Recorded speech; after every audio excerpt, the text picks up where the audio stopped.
먼저 재료에 대해서 설명을 하도록 하겠습니다. 재료는 첫 번째 재료는 쭈킬이고요. 그 다음에 두 번째 재료는 이제 집에 나무젓가락 다 하나씩 갖고 계시죠?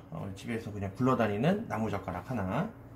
자, 그 다음에 이 나무젓가락을 이제 깎을 칼이 필요합니다. 칼. 자, 그리고 요거를 이제 붙여줄 본드.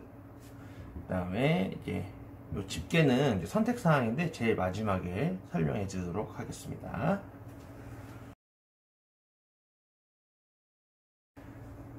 자, 먼저 쭈킬에다가 이 나무젓가락을 여기 뒤에 보면 구멍이 있어요. 자, 구멍에 들어갈 수 있게 나무젓가락을 깎아주는 게 제일 첫 번째예요. 저는 이제 미리 깎아놨었거든요. 자, 이 깎아놓은 나무젓가락을 이 쭈킬 구멍에다가 끼워 넣어줍니다.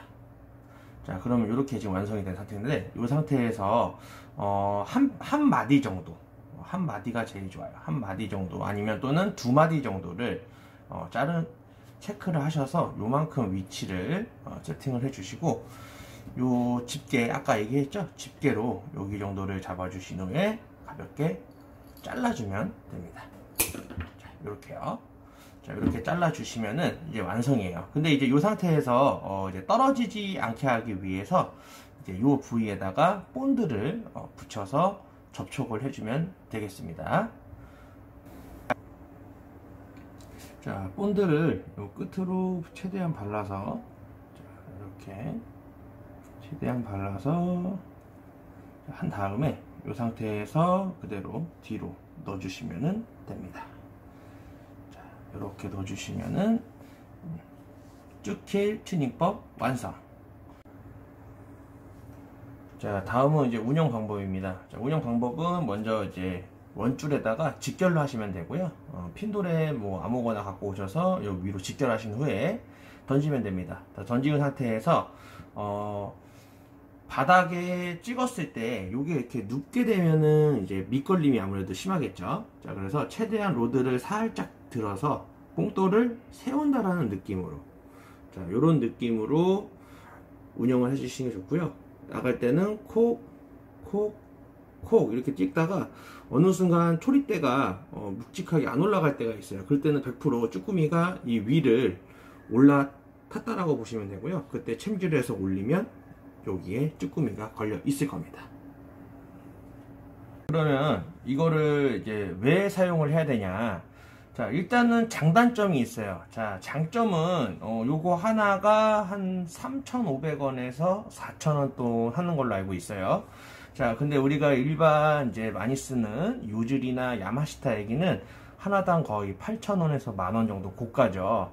자, 근데 이게 뭐 요즐이가 좋을 수도 있어요. 근데 제가 이제 요즐이 애기를 끼신 분하고 대결도 했었는데 요즐이하고 야마시타랑 비교를 했을 때도 전혀 뒤처지지 않았던 기억이 있습니다. 자, 그래서 이제 요거를 운영을 했었을 때 이제 조가 차이가 크게 나지 않는 이상 어떻게 보면 가격이 더 저렴한 거죠. 자, 저렴한 가격으로 최고의 효율성을 뽑아낼 수 있는 장점이 있고요. 그 다음에 단점은 이제 아무래도 봉돌이 고정이 되어 있다 보니까 물이 센 날에는 잘 먹히지가 않는 것 같아요. 그 다음에 수심이 뭐 30m권 내려가게 되면은 히트를 해서 올렸을 때 올라오다 중간에 빠지는 경우도 굉장히 많이 있었습니다. 그래서 그 단점으로 꼽았고요. 그 다음에 장점 중에 또 하나가 꼭 쭈꾸미만 걸리는 게 아니라 갑오징어도 올라옵니다. 자, 그 이유는 요 밑에 단차를 주었기 때문에 갑오징어가 여기에 올라타서 이거를 촉수를 걸린 상태로 올라오는 경우가 종종 있었거든요. 그래서 장점은 갑오징어와 쭈꾸미를 같이 올릴 수 있다. 그리고 이제 애기 같은 경우는 이제 초리대 끝을 많이 보고 하는데, 저도 물론 뭐 초리대 끝을 많이 보지만 저는 이제 감도 낚시 하기가 너무 좋다라는 장점이 있었습니다. 그래서 아마 처음 하시는 분이거나 아니면 좀 조가를 올리고 싶으신 분들은 요 채비를 사용해 보시는 것도 적극 추천합니다. 자, 그리고 또 하나의 장점은, 자, 애자의 최대 단점, 밑걸림이죠. 자, 밑걸림이 굉장히 심해요. 자, 근데 요 단차를 주었기 때문에 아무래도 이제 바닥에 걸릴 확률이 적겠죠. 자, 그만큼 애자의 단점을 많이 보완했다라고 보시면 될 것 같습니다. 자, 그리고 또 하나는 이제 요 쭈킬 애자 같은 경우는 요 뭐라 그래야 되지? 이 바늘이 펴지는 경우가 많아요. 자, 펴진다라는 건 뭐냐면은 그물이나 이런 거를 걸렸을 때 요게 이게 펴지면서 이게 빠져나갈 수 있는 확률이 있다라는 거거든요.